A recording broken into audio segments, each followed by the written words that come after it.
So recently I was asked by one of my friends, what kind of camera do I recommend for, let's say, a person who wants to be posting on social media, or let's say they want to be posting on, let's say, YouTube, right? So what kind of camera would I recommend people starting a channel, since I've started a channel myself and been posting consistently and started curating a little following on social media?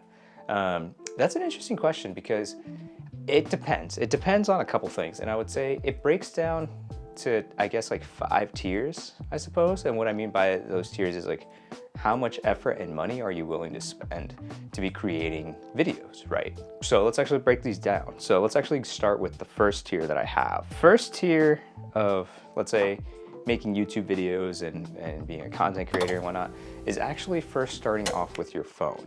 I filmed quite a bit of things on my phone, just as well as for Instagram. Let me put my phone on and kind of show you the difference and why I recommend using your phone first versus spending so much money on the camera. So what you're seeing, hopefully here in this, I guess, little snippet right here is actually my phone.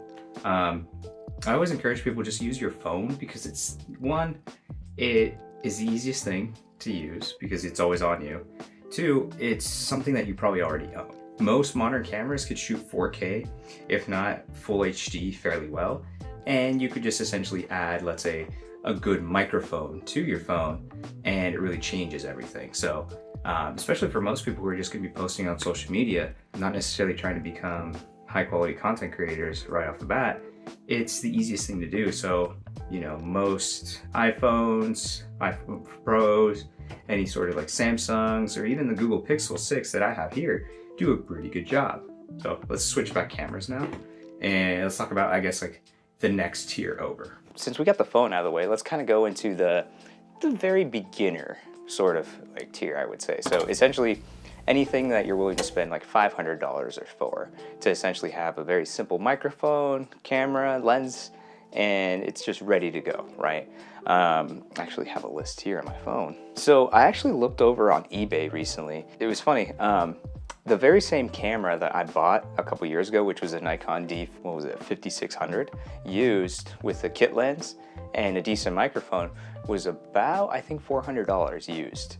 And then I used $50 to buy a memory card. So that already, under $500, you could essentially have a full camera with a little flip screen to actually start making videos like this to film yourself, or just make simple travel content, right? If you actually go through eBay right now, and I'll scroll up and pull up a couple, you could actually get very old mirrorless cameras, such as the Sony A7R, A7 for about $450 as well, with a really decent lens.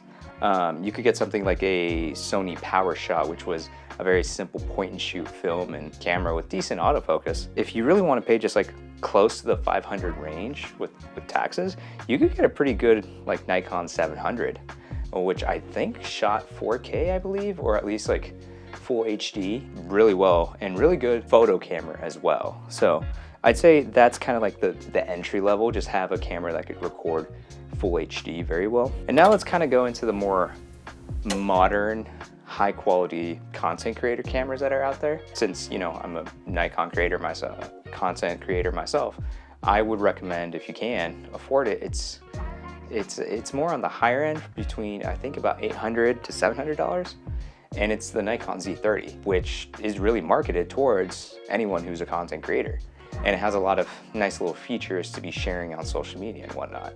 Another really great option is actually the Sony ZV-1F. I personally have never used this camera, but you could kind of find a lot of these cameras in this price range to be the entry-level APS-C cameras that have usually a flip up screen or a flip side screen on their camera to actually view yourself when you're actually making videos. I would say this is kind of like the third tier, which is more of like $500 to $1,000 that you're willing to spend. Let's actually go to the next tier, which is, you know, you've used these other options for a while, and you kind of want to spend a little bit pretty penny to actually get a decent, let's say, video recording system. I would say for this next tier, you could actually get a new GH5, which is actually what I use for a number of the videos from last year to actually make these when I didn't have my Z9 or I only had my Z6. I actually used a GH5 to make, I think, the first 12 videos. I had that camera before I got my Z6, mainly for video. And I just made fun videos for class and everything when I was in film school, and as well as just using it for photography when I couldn't carry my big Z6 around. And I think that's really good because for $1,500 you could get a really good lens, memory card, and the legendary GH5 as well. So that's a pretty good deal. You could find them used on eBay for even less. Another really good option is actually the Sony, I think it's the A6400, which is a APS-C camera specifically for people who want to be like content creators and want a very small light package. You could also get a really cool one, which I think I would probably use as an everyday carry camera, would be actually the Nikon ZFC, which is this retro body camera that kind of looks like, actually kind of looks like this guy, this right here, and it has a little flippy screen and everything, and I really like that. If they come up with a full frame version of that, I think I might just get it just to have a everyday flashy looking nice camera to carry. So let's kind of go into the, I guess, you know, you've tried, let's say, a very simple camera. You know, you want to actually start getting into the craft of taking photos and taking video. What would I recommend off the bat, right? And this is going to kind of be in the $1,500 and up price range, really. So any of these could go between about $1,500 just for the body alone, for the camera body. And with the lens combo, it starts going up to the $2,500, right? And this is kind of where the more new cameras really are starting to play in. I definitely would say if you can get a used Nikon Z6, such as the one I use, you could get it for about $1,500. And if you're, you know, stretched for budget, you could get a used Nikon F-Glass and then it mounts with an adapter for less than $1,000. So I have you could get this guy, the Z6, for about $1,500 used with a battery. And sometimes you could get the F4 lenses. But if you really want to get decent glass, I guess, good lens, and an adapter for it, you can get the Sigma used for about $100. So together here, what would we do, 15 plus 800, that's about 2,300 or so.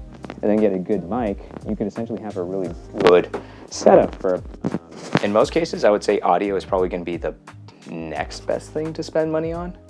I would say you could get a good mic. Let's say you could get two mics, like a MK400, a Sennheiser MK400 for about $200. You could get a really good Diety D3 Pro if you don't mind the big size for about $200 as well. Or, you know, there's other versions of the Sennheiser as well as the Diety for about $100 as well, which is a really good deal.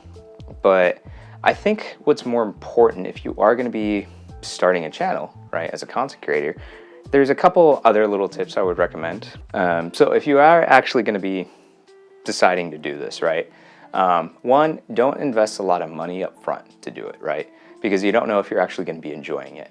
Which brings me to my first, I guess, recommendation is learn to really love thinking about, you know, writing, editing, storyboarding, you know, coming up with video ideas, because if you don't enjoy this process, for the long run, you're not going to be enjoying creating content for YouTube, right? Especially if you're only going to be posting on, let's say, Instagram, TikTok, or other sort of social media. You know, make sure that you're spending within a budget and don't go big right away, right? I myself started off with very cheap gear and over the years finally upgraded to very expensive gear that I have now. And when you see a lot of my gear collection, this has been 5 years in the making or longer that I've professionally been shooting and making videos. And then I would say, if you want to start getting into this craft, what I noticed is that a lot of people get excited at first and then stop posting after a while, which is not necessarily a bad thing, but it just shows that you weren't necessarily into it to begin with, right? And you know, you then ended up spending like $1,000-something on equipment that you're not really using, right? That's why I say start small and consistently be producing and posting content, because that will essentially kind of show that you don't necessarily have to get paid or have an initiative to get paid in order to produce this content. And then kind of just brings me to the last suggestion overall really is, make sure you're having fun doing it, right? A lot of YouTubers eventually turn YouTube into their career, which is fine, which is in most cases is the end goal, right? But what happens really is it does become a job, and they lose a lot of the magic of why they started. And that's kind of something I'm hoping to avoid as well, is that YouTube is not necessarily my career. I'm hoping that it just becomes a nice fun side, like craft that adds in a little bit of income in the future. But I don't want it to be creating boring videos that I don't want to actually create. And that's what I hope a lot of people do, is that focus on making the videos and content that you really want to do, to make sure that it's going to be fun the whole time. Because if it's not fun, then really, and you're not getting paid to do it, why are you doing it? I remember there's a really good quote, Simon Sinek. He has an interesting book called Start With Why, right? And it essentially just kind of details the ideas of why people start meaningful work, right? Or work that's meaningful to them. That is the most impactful way that you can make a difference in your life and others people's lives. So the moment you decide to give away stuff for free, everything that you know and do, I think is way more impactful than trying to do something just for money. And I think that's probably the best way that you could really stand out as a content creator, is that you're sharing as much knowledge as you can about videos or your travel or your life or whatever, and you're really doing it because you enjoy it, and your reasoning stands that you just want to help people and give away everything that you know. And I think that is probably one of the key differentiators that's going to help you stand out in YouTube versus, some other content creator that's getting paid to make videos that they probably don't like, and you could tell, and they're not being sincere about everything that they're posting. So that's my take on it. Do what you can. I hope this video was helpful to everyone, and I'm excited because next week or this weekend I'm actually going to be on vacation, and I'm going to be traveling, and hopefully more travel content's coming soon. So it's not always just going to be me here in the office or here in the the little study hall that I have, but yeah, I'm excited to be traveling, producing more videos, and just kind of hopefully creating more interesting stories with my travels. So stay tuned for that, and yeah, hope you guys like this new angle. Hope you guys like content that's coming up. I'm really excited for this year of 2023, and yeah, hope to see you guys soon. And oh, before I forget, like and subscribe, because I keep forgetting to do that, and follow me on the socials if you guys want, and yeah, catch you guys later. Peace.